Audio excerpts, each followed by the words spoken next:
Assalamualaikum warahmatullahi wabarakatuh. Bapak Ibu ini batin ya. Iya, mudah-mudahan.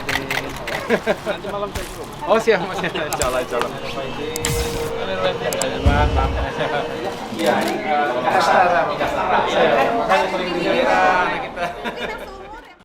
Sahabat Beritapedia, situasi politik saat ini sudah mulai jelas dan memanas. Belum lama ini, Gubernur Ganjar Pranowo diusung PDIP menjadi calon presiden pada Pilpres 2024. Dengan diusungnya Ganjar, akan berdampak terpecahnya kekuatan kubu koalisi dalam melawan kubu koalisi Anies Baswedan, yaitu Koalisi Perubahan.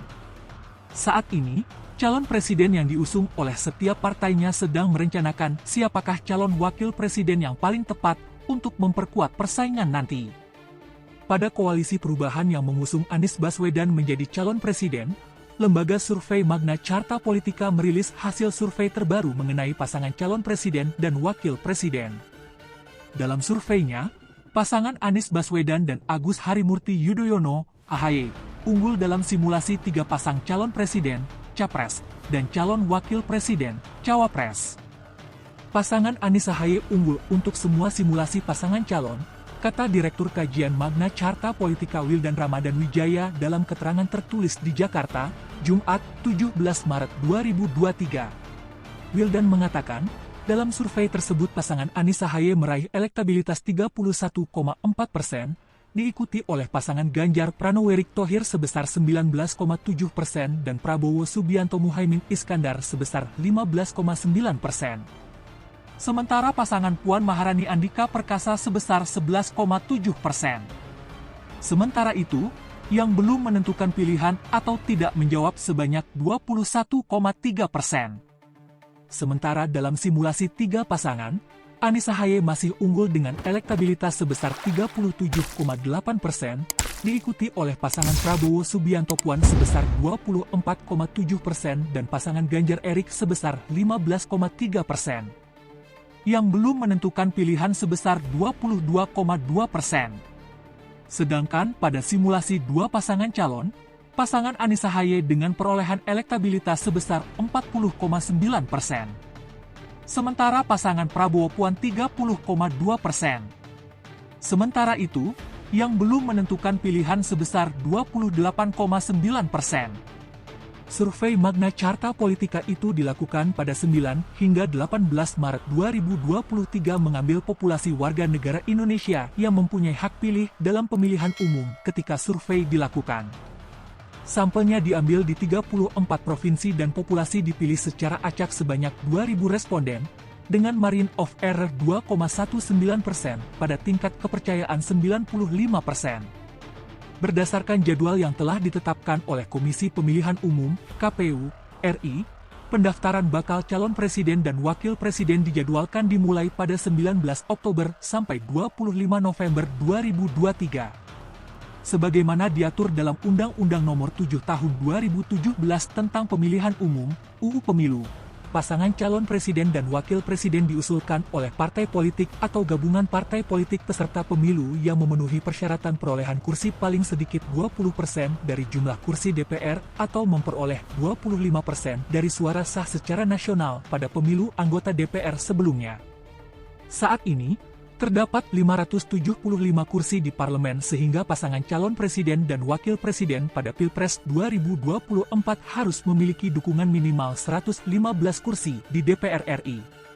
Bisa juga, pasangan calon diusung oleh parpol atau gabungan parpol peserta pemilu 2019 dengan total perolehan suara sah minimal 34.992.703 suara. Anies Baswedan sampai saat ini belum menentukan sosok calon presiden yang akan mendampingi pada pemilihan presiden 2024 mendatang, sesuai mandat yang diberikan 3 partai pengusung. Kalau ingin menang, bakal calon presiden usungan Koalisi Perubahan untuk Persatuan tersebut sebaiknya menggandeng Ketua Umum DPP Partai Demokrat Agus Harimurti Yudhoyono. Tentu saja sering teman-teman bertanya siapa wakilnya. Wakilnya Mas Ahaye lah kalau mau menang, jelas Ketua DPD Partai Demokrat Sumatera Utara Muhammad Lokot Nasution dalam Open Minded Podcast di kanal YouTube Citra Sarana Komunikasi Selasa malam, 11 April 2023, dikutip KBA News siang ini. Dia pun kemudian menguraikan sejumlah alasan yang membuat putra sulung mantan Presiden SBY paling layak untuk mendampingi Anies Baswedan. Pertama, kata dia, Demokrat yang dipimpin Ahaye sejalan dengan semangat perubahan yang diusung Anies. Semangat perubahan itu ada di Partai Demokrat, ucapnya. Mengingat, selama hampir 10 tahun ini mereka berada di luar pemerintahan.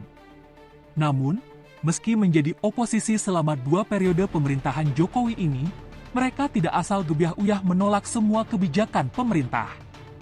Kita ini oposisi yang rasional. Kalau hal-hal yang terkait dengan hajat hidup masyarakat rakyat Indonesia, kami pasti dukung. Ketika bicara perubahan APBN untuk mengatasi COVID, kami tutup mata, sudah kita tanda tangan saja, setuju, paparnya. Namun, kalau kebijakan atau RUU berpotensi merugikan rakyat, mereka lawan bahkan sampai meninggalkan rapat paripurna sebagai bentuk penolakan. Contohnya Undang-Undang Omnibus Law. Kami bahkan walkout. Dan ada beberapa undang-undang yang lain, imbuhnya. Karena itulah, 10 tahun menjadi oposisi, mereka mengusung semangat perubahan. Kenapa saya bilang tadi Ahaye? Kita bicara perubahan. Semangat perubahan itu hari ini ada di Partai Demokrat. Kami selalu menawarkan masa depan, ungkapnya. Selain semangat baru, Ahaye juga representasi kaum muda dan juga cerdas dengan IQ mencapai 146. Dia, Ahaye, tidak cuma ganteng, katanya menekankan. Di samping itu pula, dia menyinggung soal tuduhan kepada Anies Baswedan yang dinilai terlalu kanan, terutama setelah Pilkada DKI Jakarta. Bahkan tidak jarang terutama sebagian masyarakat Sumut menganggap Anies anti non-muslim. Kalau kami tahu dia tidak seperti itu, bebernya. Berpasangan dengan Ahaye yang memimpin Partai Demokrat, menurutnya, semakin menepis berbagai tuduhan tersebut. Mengingat Demokrat merupakan partai tengah, merangkul masyarakat dari berbagai latar belakang baik agama maupun suku. Nah ini ada Mas Ahaye seorang pemimpin partai di mana partainya diisi oleh orang-orang dari identitas apapun. Tanpa melihat identitas, kita bisa jadi apapun di sana, Demokrat. Yang penting kita mau, dan kita mampu, urainya. Apalagi, katanya menambahkan, berdasarkan temuan berbagai lembaga survei Ahaye bisa mendongkrak elektabilitas Anies bahkan berpotensi besar untuk menang kalau kedua tokoh ini berpasangan.